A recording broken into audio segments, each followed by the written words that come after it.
Good afternoon. It's Monday, the 29th of February 2016, just after 1 o'clock. Welcome to UK Column News. I'm your host, Brian Gerrish. With me in the studio, Mike Robinson. Well, before we comment on the weather, I think we ought to say if there's any ladies out there that have still not done the deed, now is your opportunity. Proposal of marriage, of course. Yes, of course. So there we are. I just thought I'd remind you on that. Now, the weather. The weather is excellent in Plymouth. It's cold but sunny. We've even had blue sky. Same reports from Manchester, southeast London, Hampshire, all looking good. Not so good in Rhondda, a bit cold and claggy. And I think Glasgow is a bit on the cold side and overcast. But not to worry, because the referendum is hotting up. And of course, David Cameron and his full Tory cabinet only have our best interests at heart, Mike. Absolutely. I do wonder how we're going to keep talking about this for quite so long, because the fear porn is absolutely being ramped up. This is quite a subtle psychological exercise, I think. I suspect perhaps the Behavioural Insights team has had some input into how this referendum is being run. But anyway, here we go with the Mail. Judge lets Romanian rapist back into Britain because it would break EU law to deport him back to his home country. This is the fast-track deportation rules, which apparently breach human rights. So here we've got an article absolutely attempting to incite a no. But then we have other things, other fear. So we've got Britons to be forced to stop living in France and Spain if Brexit happens, because apparently as soon as the day we leave, everybody that's UK national living in France or Spain will be asked to leave as well. So more fear, but of course this is attempting to encourage people to vote yes. And then we've got this one. Brexit would negatively affect lives of millions. Official report, the UK report says. This is from the Cabinet Office. And it's quite interesting because the text of this article in The Guardian says the government's first official analysis into how Brexit would affect people. And then the next paragraph, it says, written by civil servants in the Cabinet Office. So clearly the Guardian confused about the difference between the government and the civil service. I think we're going to touch on that a bit more, Mike, with respect to defence and who we're really talking about. Right. So really, we don't know. Are we in or are we out? We don't know what people are supposed to think based on what the media is doing. So I just thought I'd remind everybody of what Jean Monnet said. Europe's nations should be guided towards the superstate without their people understanding. And there's clearly no understanding in what the mainstream media is doing at the moment. So what is going on? Well, of course, this is all diversionary and is designed to divert people's attention away from these two documents. We've mentioned the best of both worlds last week, and the other one is the European Council's version of it. These two documents represent the fact that this is not a simple in-out referendum as is being presented. The referendum is about these documents and whether or not we agree to their contents. And that includes, let me remind you, TTIP, the Transatlantic Trade and Investment Partnership, which King David says in his document, The Best of Both Worlds, that this is right at the centre, front and centre of British policy. Well, on Friday, the EU and the US finished the 12th round of talks on TTIP. Their negotiators worked, they say, towards the objective of achieving an ambitious high standard TTIP agreement that responds to both EU and US interests. The negotiators remain ready to seek to conclude their negotiations in 2016, provided that the substance is right. So they're saying they're going to complete by end of 16, early 2017. That would be before Barack Obama ends his presidency. Well, the US chief negotiator said, we still have a long way to go. But if we can sustain our current intensified engagements, we can finish our negotiations by the end of the year. And the EU's chief negotiator said, we are ready to seek to conclude negotiations in 2016, provided the substance is right. This is what they're aiming to do. This is absolutely at the centre of the EU referendum vote. This is not being discussed in the mainstream press. They're skirting around the edges and basically attempting to divert people from the fact that this and other things, but this is one of the items which is absolutely what's being voted on in June? It's obfuscation, confusion, ignoring the facts. Everything is blurring so that the public can't see what's actually taking place, Mike. Well, I believe that they're attempting to demoralise people to the point of just giving up. Well beyond disinterest. Yeah. They don't want to deal with any of the real issues. So they have people sort of fighting with each other on minutiae. And of course, when the vote comes along, it'll be Peter Lilly's company that counts them. That's right. Mail today, I think the front page is Tony Blair. So suddenly we've got the subject of Tony Blair and war crimes, which of course is really going to grab people's attention. I mean that quite seriously. So that pulls them away of the dangers of the referendum. And then, of course, we've got the child abuse issue well away from government. And now we're pumping out, of course, the latest big spat between Tony Hall and Tony Blackburn. So that's distracted attention away from our corrupt criminal MPs and the subject of child abuse. And the whole thing swims around so that nobody knows where to focus. Just as a final point on this, of course, we've got to remember, where did the European Union begin? It began as a trade deal, a free trade zone, a common market. TTIP is going to make the EU look like a walk in the park, really, isn't it? A walk in the park, absolutely right. So in this soup of disinformation under the European referendum PSYOP, some really nasty things happening, which we've been touching on, but this particular one focuses it. Now, several people were talking about this over the weekend. It's a Hampshire school which called the police after a 15-year-old pupil had been looking at a UKIP website and actually an EDL video. Key point is that the sites he's looking at are lawful, but what happened is the school called the police. And it then ended up with an interview with a 15-year-old pupil and his father, Mick Taylor. Now, I have to say that Mick Taylor is a man who's been doing great work speaking out about what's been happening in the country. So here was Mick Taylor face to face with the reality of where David Cameron is taking this country. And this is just over a quarter of an hour, 17-minute interview that I completed over the weekend with Mick Taylor. Hear what this gentleman says in his own words about this incident at the school, where effectively he and his son were branded racists and or terrorists because they had connections with UKIP.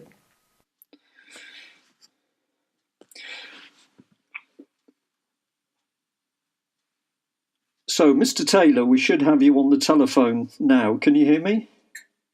Hello, Brian. Yes. Hello, Mick. Thank you very much for coming on the phone to speak to me. Now, you've got quite a story to tell about an incident that took place at your son's school. What exactly happened? Yeah, well, my son attends Wildon Secondary School in Hedge End, Southampton. And he's 15. He's in his last few months at school. And I've been doing a lot of stuff on immigration over the past months. But on Monday the 22nd, around late morning, dinner time, I received a phone call from the school, one of the teachers, to say Joe, my son, had accessed 2 websites that had been flagged. And they phoned the police. They phoned the police even without telling me. Did I want to come in and talk to police on Wednesday, the 24th February, just gone at 10 o'clock? So I said, so you're willing for them to go without me? Yeah, do you want to be there? And I said, well, yeah, of course I'm going to be there. He's a minor. And I said, what's these websites? And they said, well, they're a bit political, not sort of savoury, a bit, I forget the exact word, like activist. And so I said, okay. So 10 o'clock I turned up, and we were met in reception by the police lady. I believe she's a terrorist. She represented herself as people that are going into ISIS and other political parties and stuff like that. So She was obviously a specialist, and I didn't take her name. We sat down at the table. I sat next to the teacher and my son, and then the police officer, policewoman. And she started talking, and I stopped the conversation, and I said to her, I said to the teacher, what's this about? What were the two sites? And the teacher replied, well, before Christmas, your son accessed the EDL site. And I said, yeah. I said, I believe I've seen that on TV. It was on BBC last year. And I said, yeah. And what was the other website? And they said, UKIP. And I said, what? And they said, UKIP was flagged as an activist site. And I said, say that again. And the teacher looked a bit embarrassed, and he said, why? I said, say that again. And he said, UKIP was flagged as an activist site. And I said, you're telling me that UKIP was flagged as an activist site? And he said, yes. And then the police officer started, and she asked my son, her words, her exact words, are you an activist for UKIP? And I said to the police officer, you need to rephrase that. It's a political party. And I said, it's not a terrorist party. And she said, well, there are 4 million people that voted. And she said, I'll put it another way. She said, are you an activist for UKIP? And she said, do you get involved with UKIP? And then she said, what's your views? And I said, son, tell her your views. And he said, well, I think there's too many people coming into this country. And at the same time, I think UKIP could do a better job of running it. And he left it at that. And she went, can I ask you, Mr. Taylor, what your views are? So I said, yeah, you can have my views. And I said, they're quite strong. And I said, my views are, my first dad died at 52 when I was 7. He fought in the trenches for 7 years for the Dorchester Regiment. And I said, my stepdad died very young. I said he was in the Navy. And I said my uncle was one of the first in to liberate Belsen in the Second World War. So I said, my family shed a lot of blood for this country. And I said, I'm very passionate about the UK. And I said, what goes on? And I don't like to see unelected bureaucrats, put into position and give the country away. So I said, is anything wrong with those views? And they looked slightly embarrassed, and the teacher felt embarrassed. And it virtually ended on that point by the teacher. And let me get this right, the teacher looked at my son and said, oh, Joe, do you think you can change your trousers next time? You've got black jeans on instead of school trousers.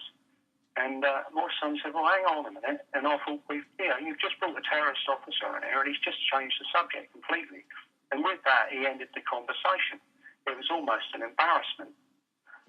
And the meeting ended, and I said, I cannot believe that you flagged UKIP as an activist site.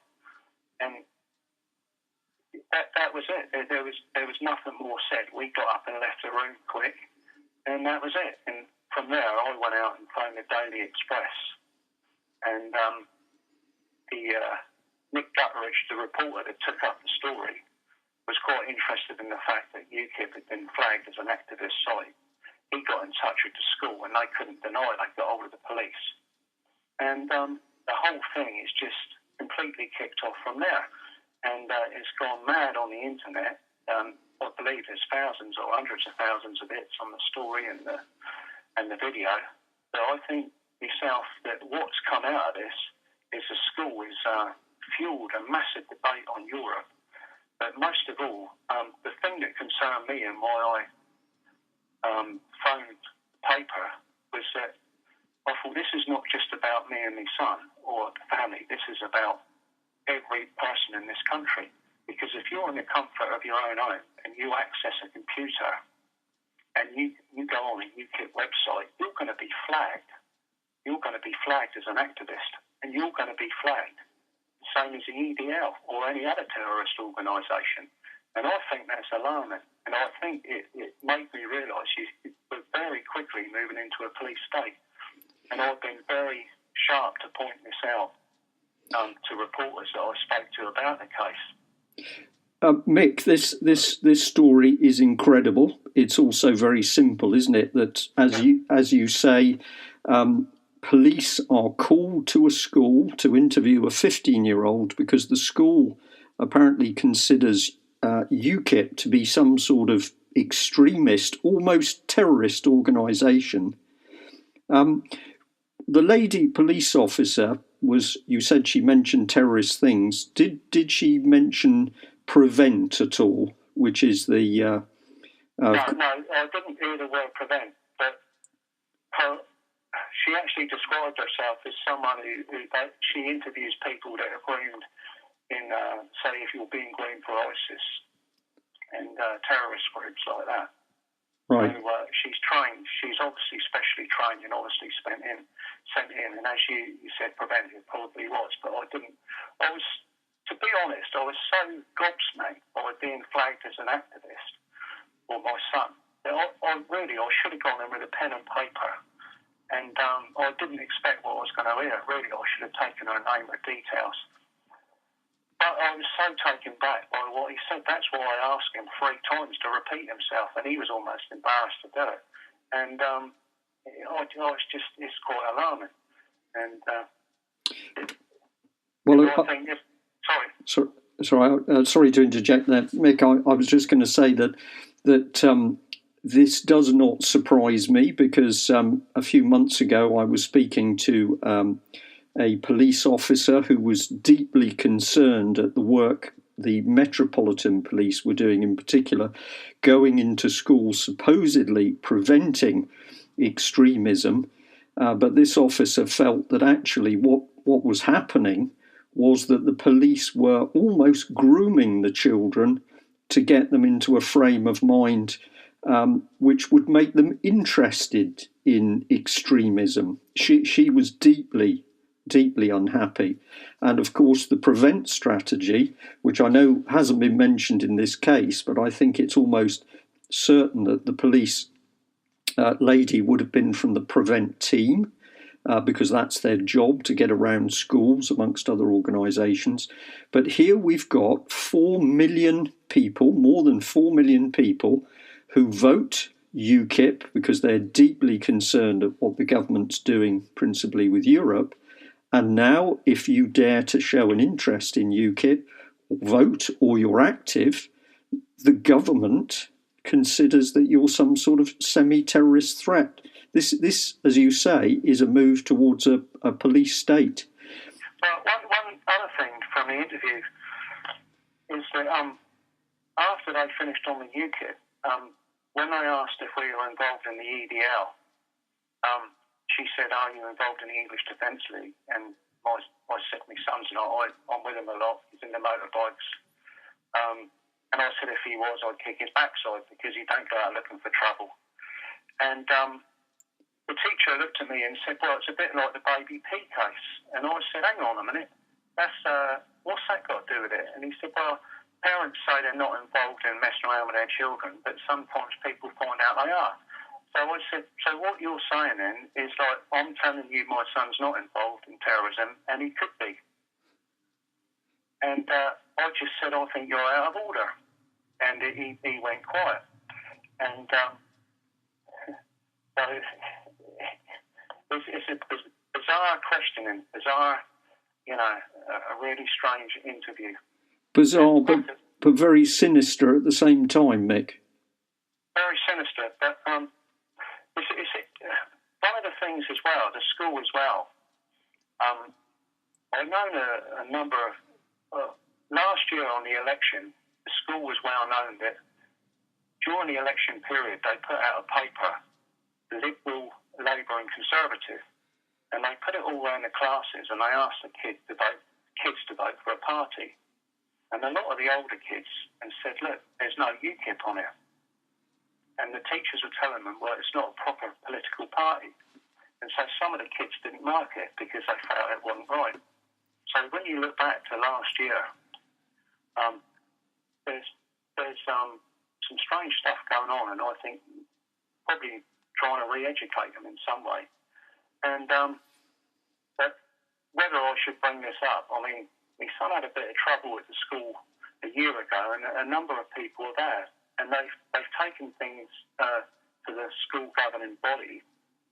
And myself, when we went to the school governing body, the school governing body always went with the school and not the parents, and we couldn't understand why. And they said, if you're not happy with our decisions, write to the Education Funding Committee. Well, myself and other people wrote to the Education Funding Committee, and they found that there had been no independent witness on the school board since it was an academy, 5 years, or must be at least 5 years. And so with that, I said to the Education Funding Committee, what are you going to do about this? And they never done nothing. And to me, it's almost like the school has become a law unto itself. And really, I've been alarmed sometime about the deputy head and the headmistress, but, so you let it lie, and all of a sudden this has come up, and it's opened up a can of worms, a massive can of worms. And I just think it goes deeper than the school. And my personal opinion, knowing a bit about common purpose, and it almost seems as though that there's some of this coming to the forefront. Right. And that's something that, maybe you could probably comment on as you're a top speaker on that. And I noticed a lot of the comments coming into the Daily Express are expressing, they're starting to say this is a bit of a case of common purpose. Right. And there's loads of comments coming like that. Mick, thank you for that. That's extremely interesting. Just jumping back to the subject of UKIP, what's been the reaction from UKIP as a party to this incident? Have you learned anything about the reaction inside the party? Press office phoned me, and there's Roy Swales, I believe he's the police commissioner. He wants an inquiry into the school and the police, what's going on, because it sounds very suspect, and he's looked at 3 angles at where they went wrong, and I forget what they are, but there's a number of issues he wants to raise.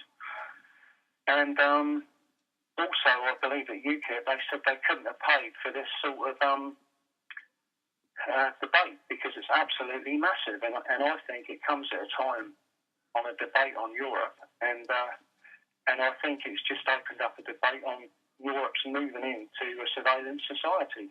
Yes. And this is where it just stems from not just UKIP, but I think it involves everyone in their future. And it comes back to this point that if you dare to disagree with the government, what the government says, what the government's policies are, if you dare to disagree, you are regarded as a threat to the government. And this is almost putting people who speak out to become dissenters in Britain in 2016. Yeah, it's just, I said to a reporter today, I said the police, you could get burgled. There's an incident recently, a lad, £400 bike, works in a local supermarket, trained his bike up in the afternoon, somebody went through it at bolt cutters, and he was on Gumtree in the evening and saw his bike on there. And the next morning they phoned the number, the bike was up for £200, he just paid £400 for it. And this lad said, yes, it was a couple of miles down the road. He said, you can come and view it. And so they phoned the police weren't interested. And his dad said to me, so we went into the police station on the way down to the address, and they were not interested. He said, well, listen, if he's got my son's bike, there could be a bit of trouble. And with that, the police said, okay, we'll come down with you. And they knocked the door, and this 18-year-old opened the door, and it was his bike in there, and they arrested him, and then they let him go because they said he was honest. And this is what's happening, and it's the same. You could be burgled. 2 days later, the police would turn up. But if you ever thought on, if you had mentioned UKIP, you're hang on, you've got the full police coming in. Yes. Mick, thank you very much for telling us that. I'm sure that there's going to be a great deal of comment and debate about it. And, well, I'm going to thank you for speaking out because it's very important that when these sorts of things happen, people have the courage to actually speak out in public. So well done, if I might say that to you. Yeah, and it's good to speak to you, Brian. Okay, thank you very much. Well, there we are. From the reaction in the UK column chat box, we can tell that audio clip has made quite an impact, because we are now seeing the heart of the beast, which is being installed in UK. Remember, this is under David Cameron's Conservative government, 2016. If you are interested in a legitimate political party, UKIP, if you're interested in EDL, which we could say some people may have some strong reservations about, nevertheless not unlawful, but if you carry out these lawful activities, then you are flagged up as what, a potential extremist or a potential racist. And of course, the police who attended that school would almost certainly have been from the Prevent units, which many people have picked up on. And this, of course, is David Cameron's state spying system, where children have been, as the police officer told us, police have been grooming children to be alert to terrorism, and then the police are back in the schools to accuse those children of becoming terrorists. Can I ask a question? Of course. This young lad was in a school, looking at these websites in a school. A school is supposed to be a place of learning, and clearly one of the current affairs topics of the day is terrorism and extremism. Surely he's entitled to investigate these issues by himself within a...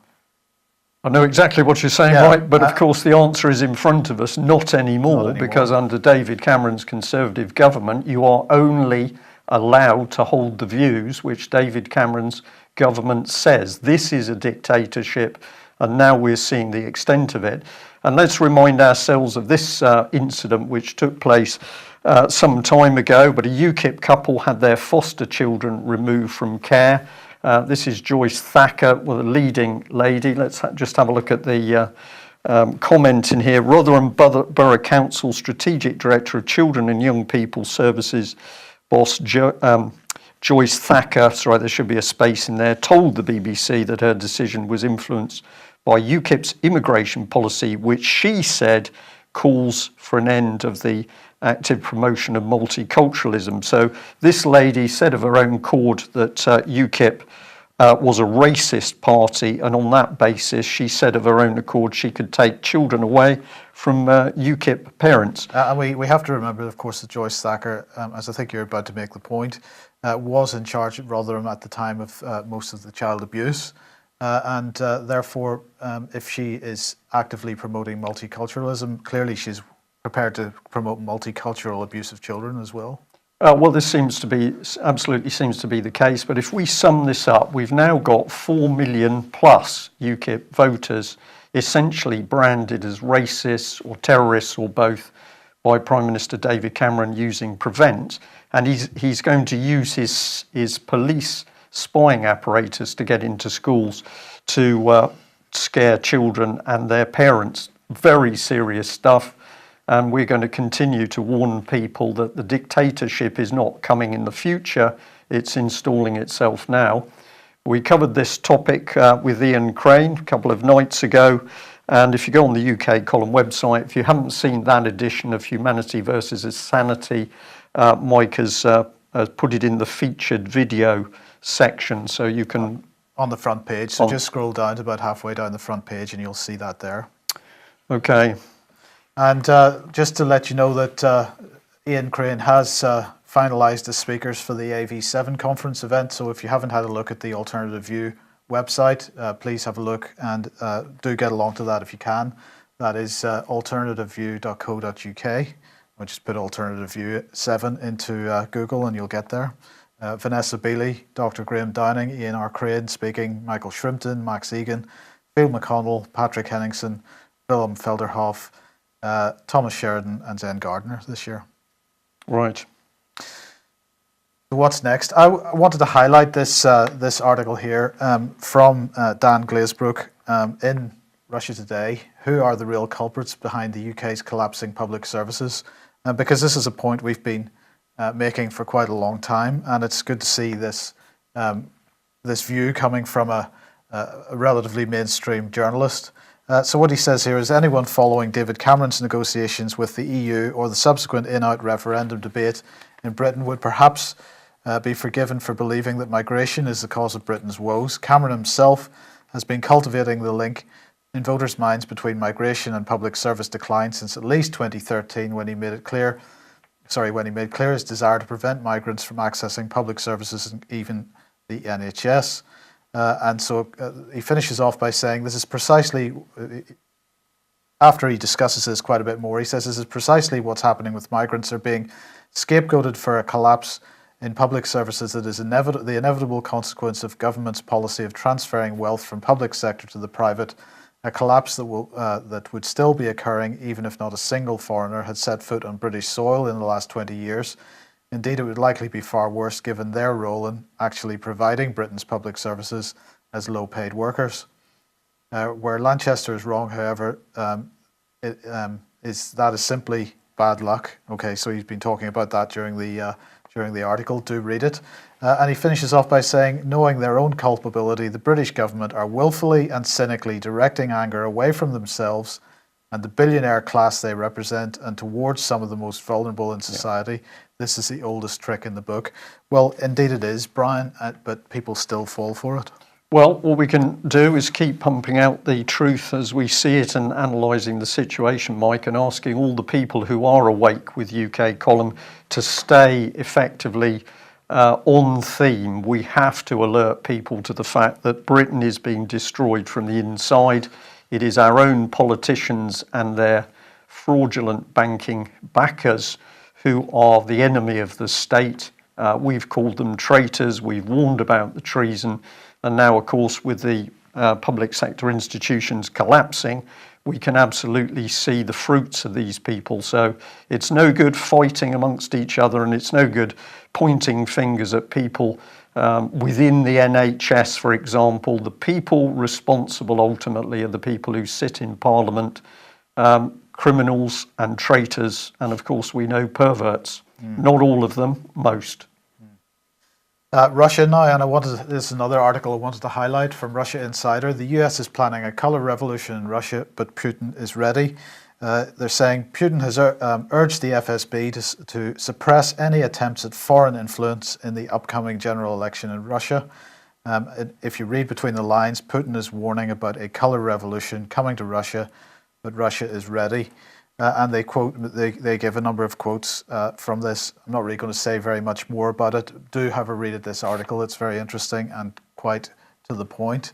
But in the meantime, we have NATO counting down to the summit for 2016, which is being held in Warsaw this year. It was in Wales last year, of course. And this is a discussion at the Warsaw office of the German Marshall Fund of the United States, which is one of these think tanks.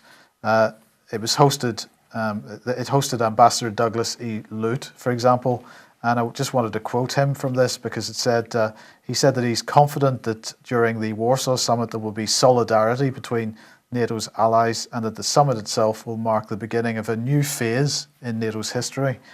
He said, I believe that the summit in Warsaw will be the moment of obvious transition to the next phase. Why do I say this? Because now in 2016, it's obvious that NATO, as it was for the last 25 years, ceased to be valid. Above all, Russia is not a strategic partner. So that is quite threatening in many ways. And it looks like NATO intending to ramp things up even further in the coming year. While assisting the formation of the European military forces, I would suggest, Mike. Indeed. And of course, Russia, the main target, Russia active within Syria. Let's just remind you of the talk tomorrow night in Frome. Please do get to this if you can. Robert Stewart talking about how the BBC has been presenting particularly this documentary called Saving Syria's Children. If you understand how they pulled this one off, you can understand what the broader activities of the BBC. So please do get along to this if you can in Frome tomorrow night. Okay, well, we're going to stay, Mike, on the subject of war and so-called defence. And we'll come in with this one. We're recapping here some of the information we tried to show last week, but it's important we come back onto it. Here's the UK Parliament site, and we've got the Defence Commons Select Committee talking about Russia, implications for UK defence and security. And amongst the text and comment on that website, we were particularly interested by this statement. What more can the UK do to use mass media and social media to engage with the Russian public directly rather than just via the Russian leadership? Now, what this is talking about, of course, is subversion. It's getting to the Russian public and putting propaganda across. The implication is in order to cause Putin trouble or, in fact, unseat him. And this is directly in line with our warning over the BBC's pernicious charity, BBC Media Action. And if you haven't read it, please read the article, Subversion from Broadcasting House to Kazakhstan. And I'll just say, let's remember that the BBC, the report over the paedophile activity has come out. People abused, everyone knew about it, and yet this organisation says it's the organisation to tell other nation states how to conduct their business. Well, if we go in deeper into that Defence Committee, we pointed this out, which is happening tomorrow. This is Russia implications for the UK defence and security.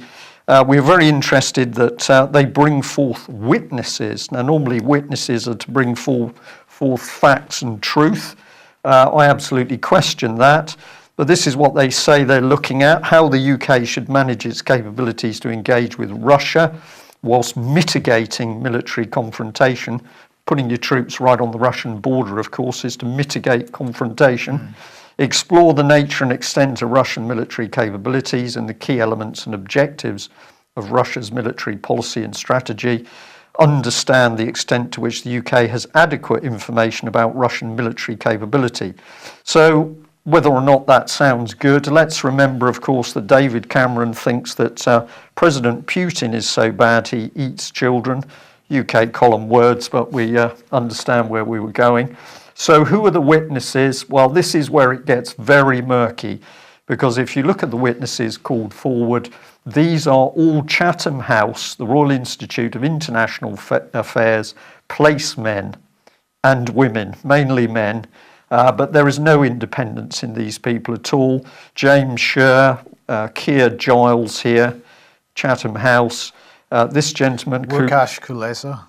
Yes, thank you, Mike, from the European Leadership Network. Sounds very common purpose, and of course it is.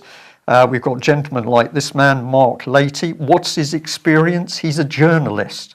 And yet these people are being brought forward to brief the Defence Select Committee. This man here, Polish director of the NATO Information Office in Moscow.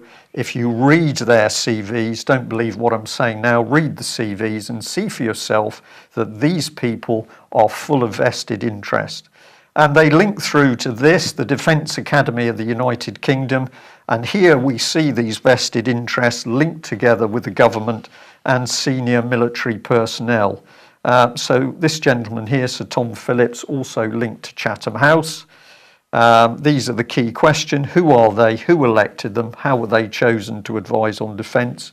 Who chose them? We don't know any of those answers. And of course, in the Defence Select Committee, nobody is pointing out the vested interests of Chatham House. So if we go on through, we've got Mark Alexander in the background. We've got this list of people, and here are some of the senior officers clearly bought off with positions of power and influence, and no doubt a few gin and tonics. But we couldn't resist this man who's also involved because he started out in Plymouth at the university. But we did note that he's boasting that during his career he's brought in the new Queen Elizabeth aircraft carriers. I still can't see those at the moment, Mike, but he's done a good job there. He's brought in the Type 45 destroyer. They're having major problems at sea. Yeah, the engine failure. Engine failure. He's brought in armoured fighting vehicles, artillery and munitions projects. Well, of course, UK doesn't produce any munitions.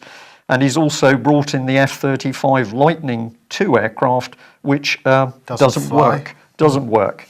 So this is the quality of the people advising the government. Now it gets worse because the Independent here has this headline: drone technology a threat to Trident submarines. MPs are to be told. And it's a report from an organisation called BASIC, which is going to be presented to the Defence Select Committee. And it says rapid advances in technology means the world's oceans are becoming a sensor-rich environment full of drones with eyes and ears everywhere, and there's no hiding place for submarines. This, Mike, is such rubbish, it's almost difficult to comment on. But let's have a look at BASIC. They are discussing whether we should have Trident. They are claiming that drones are going to mean that Trident will be ineffective. This is comedy. I can only describe it as comedy. And here's the chief executive, Paul Ingram. Tried to call him this morning, but he doesn't appear to answer his phone. He says that basically the problem is that we keep saying that these submarines can't be tracked. That is absolute nonsense. Of course they can be tracked. They have been tracked for at least the last 20 years. The art is making sure they're not tracked. So this is a lie. And who funds this organisation? Well, have a look at this little lot. We've even got the Norwegians putting in some money. We've got Hewlett Foundation, Joseph Rowntree, Prospect Hill. Even the Swiss are helping to fund this organisation, which is calling for the removal of nuclear weapons, and it's briefing our MPs. But it gets better because the Defence Select Committee says they don't deal with government. So we were puzzled to find that the Foreign and Commonwealth Office are briefing an organisation briefing against Trident. What would you call this, Mike? Treason? Incestuous treason, yes. Yeah. Well, we sent the Defence Select Committee an email this morning asking if they can explain how, if they claim the Defence Select Committee is independent of government, they can be taking a report from BASIC, which is itself funded by the British government. And if you're not convinced, well, have a look at BASIC's website where they have created the Trident Commission. Sounds official, but it's a group of unelected people. Don't worry though, because they say that every member of their team is highly respected and with particular deep experience within the British state and institutions close to it. And the first man they name, of course, is Malcolm Rifkin, who was kicked out of his job for insider semi-criminal dealings with Chinese companies. Alleged. Well, he certainly did resign. But this is the calibre of the people that is being put in front of our MPs in order to advise them on Britain's defence policy. And I'll just add that I was told this morning we now know why we have seen the steady decline in Britain's military capability, and that is because we now rely upon the European Union to tell us what our force levels can be. So David Cameron lying yet again to the public. Okay, this is an interesting article in Foreign Affairs magazine. Of course, this is the publication of the Council on Foreign Relations. It's entitled "Paying Their Dues: How to Close Global Tax Loopholes." And it's very interesting because what they're of course talking about Google and Google's sort of repayment of corporation tax to the British government. They're also talking about the fact that the French government is asking for a lot more money. And they're talking about the fact that, of course, there's public anger about corporate tax loopholes, although they're saying that that isn't quite as strong in the United States as it is in the United Kingdom. But they end up by saying, as a result of everything that they say before, as a result, the global system of corporate tax has now outstripped its original premise. From the starting point that it's not fair to ask corporations to pay tax on the same income twice, the system has developed to the point where they often don't even have to do so once. And they say that in 2012, at a G20 summit, leaders tasked the OECD with finding a solution. And a year later, in 2013, and it was actually after the Bilderberg conference, that year, the OECD produced their design for what is effectively a global corporation tax system. Now, we believed at the time, and we said this at the time, that was one of the major agenda items on the Bilderberg conference in Watford in 2013, and certainly we seem to be heading ever more towards that. What this article says is the OECD have provided guidelines to its members, and it is now incumbent on each country's legislature to change laws and regulations accordingly. Once that is done, multinationals will have to share a complete set of global data as 2016 tax returns come in starting in early 2017. It may take some time for tax officials to absorb and digest all the information, but once they do, they will use it to make multinationals pay more. But that's only going to happen with a fully integrated global tax regime for corporations, which is heading towards global governance, surely? Rapidly. This is an interesting little report from the British Retail Consortium. They believe that the UK retail sector is going to lose 900,000 jobs imminently certainly within the next 10 years. But the remaining jobs, they say, are going to be, quotes, more productive and higher earning. So there you go. 900,000 jobs to go. And they're saying that they are blaming the national living wage, and they're blaming the new apprenticeship levy, which are both George Osborne's initiatives. So they're blaming George Osborne for this. Now, we can blame George Osborne for many things, and we may do so in 1 second. But for this, I think that's being a bit. It's not really quite correct. What could the possible reason be for the collapse of retail, the retail sector in the UK? Perhaps it's simply a symptom of the collapse of the entire economy. The money's not there, and people can't access their money anyway, Mike. Well, that's right, but the economy in general absolutely collapsing. So here's a Wall Street Journal article from a few days ago, again reiterating this business of that there is no global trade going on. These ships are being mothballed. They're being mothballed. It's costing the companies $15,000 a week to mothball them. Sorry, a month to mothball them, and of course, many of these shipping companies going out of business as a result. So if the retail sector in this country is losing 900,000 jobs, it seems to me that is more likely the reason for it, rather than the fact that George Osborne has gone as far as sticking another 50p on the minimum wage or whatever it is that he did. Yep.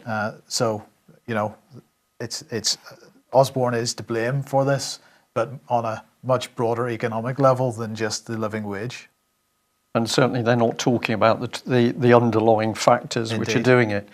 Well, we just end on a note that if you want to know what the real problem in UK is, of course it is the pitiful quality of Britain's MPs. And we thought to give you a good example, we should return to Plymouth. And here he is, Plymouth's own MP, Oliver Colville.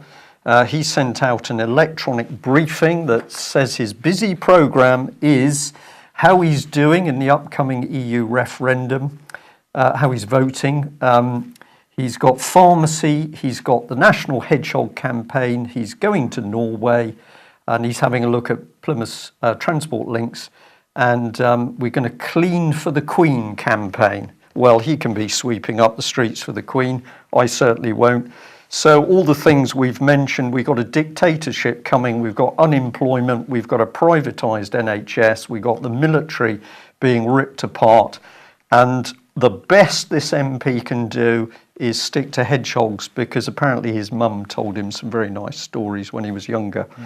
This is not funny, it's not amusing, this is sick, because of course on the background of the inability of this man to really focus on what he needs to, people are suffering, losing jobs, their families, whatever. It's up to us to take these people on, and they need to be brought to reality, and pretty quick.